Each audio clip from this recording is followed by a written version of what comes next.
Good morning po, hindi pa po tayo natutulog. Sa totoo lang, ang oras na dito, alas 5 na ng madaling araw. Dahil kahapon po ay nakita natin sa vision natin na kailangan bigyan natin ng babala ang mga bansang ito na pinakita po sa ating vision. Ito po ay ating kailangan iparating sa mga bansang ito, kaya po ako gumawa ng video para dito. Ito po ay isang seryosong nakita natin sa vision natin, kaya hindi natin pwedeng hindi pa ibahagi ito, kaya ipinakita sa atin ito upang mabigyan natin ng babala ang mga bansang ito. 4 na bansa ay pinakita sa vision natin kahapon, kaya hindi ko tayo makatulog hanggang hindi natin ito magawa naman, hindi natin ito ilabas, no? Dahil isa po tayong binigyan ng langit ng kaalaman upang magbigay tayo ng balita para sa mga pinakita sa ating mga vision, ang number 1 po, magkakaroon po ng kaguluhan at digmaan sa lugar na ito. Number 1 po, Iran. Ito bang pinakita sa vision natin, kakagulo po dito, kaya ito po ang kailangan natin gawin, magdasal, dahil magkakagulo po sa lugar na ito. Nakakalungkot man po sabihin ito o ibalita, pero kailangan natin magbigay ng warning para sa lugar na ito, dahil para makapaghanda sila ng physical at spiritual. Ito po ang nais ng itaas ng Ama, na kailangan ma-guide natin sila para magkaroon sila ng pagsisisi. Ito ang may papayo natin, dahil yan po, kaya po tayo ay dinidisiplina ngayon ng itaas. Kaya ang mga kaguluhan ngayon ay tearing mga ito, hindi po maayahin mga ito, hindi po coincident ito kung hindi talaga pong calling na natin ito, calling sa buong mundo po. Kaya ang number 1 po na magkakaroon ng gulo na nakita natin ay Iran po, Iran. Kaya sa mga taga-Iran, kailangan natin para maging tayo sa physical at spiritual, para sa mga, dahil ng gobyerno ngayon ng Iran ay hindi maganda ang kalagayan.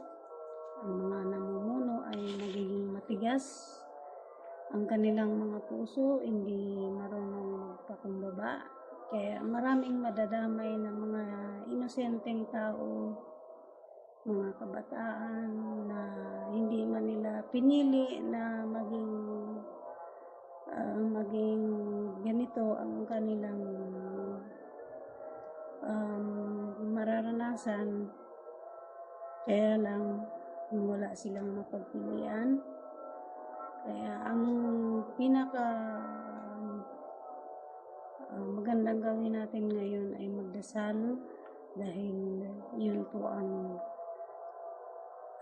payo ng ating Panginoon. Magdasal, magsisi, kung may mga nagawa man tayong kasalanan, pagsisihan na natin ito. Kung may nakaaway po tayo, ay naway magkasundo o magkaroon ng pagpapatawad sa bawat isa. Ngayon po, Iran po ang nangunguna na magkakaroon ng kaguluhan o bakbakan, at ang pangalawa ay France po. Kaya mga taga-France, please pray para sa inyong bansa at sa mga taga-France na nakatira dyan. Para sa inyong pamilya, mag-pray kayo at magsisi, manampalataya po dahil nai-reveal sa atin, sa vision natin, ang mga bansang ito halos hindi na po, wala na po masyadong nagsisimba, wala na masyadong tumatalikod na po sa pananampalataya ang mga tao. At ang pangatlo, United Kingdom po. Ito po ang pangatlo na magkakaroon ng kaguluhan na nakita natin sa ating vision. Kaya magsidasal po tayo. Yan lang po ang ating panlaban ngayon. Dahil punong-puno na po ng kasamaan ng mundo, ng mga tao na kaya ang Panginoon po ay talaga pong dinidisiplina na tayo at nagagalit na po talaga. Kaya ang mga handa ay yan po ang kakaroon ng pagkakataon na mailigtas ang kanilang sarili at ang kanilang pamilya. At ang pangapat po natin ay Australia po. Country ng Australia. Australia, please pray po dahil ito'y nakita po natin sa vision natin kahapon pa po ito.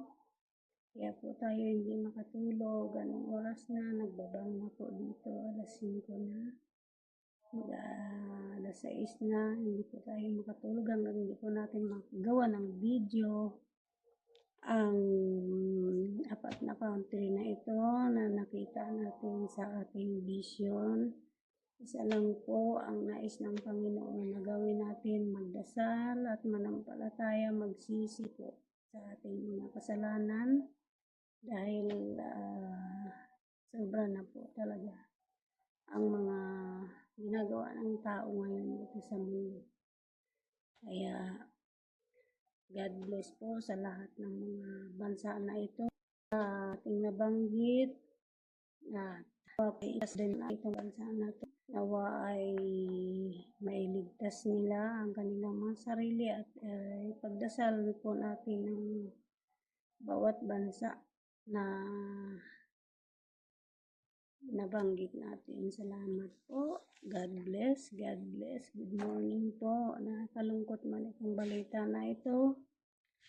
Talaga pong kailangan natin mag-repent, magsisi, magdasal. Yan lang po ang payo ng Panginoon para sa ating sarili at sa ating mga anak, pamilya, sa ating bansa. Salamat po. Magandang umaga. And God bless to all.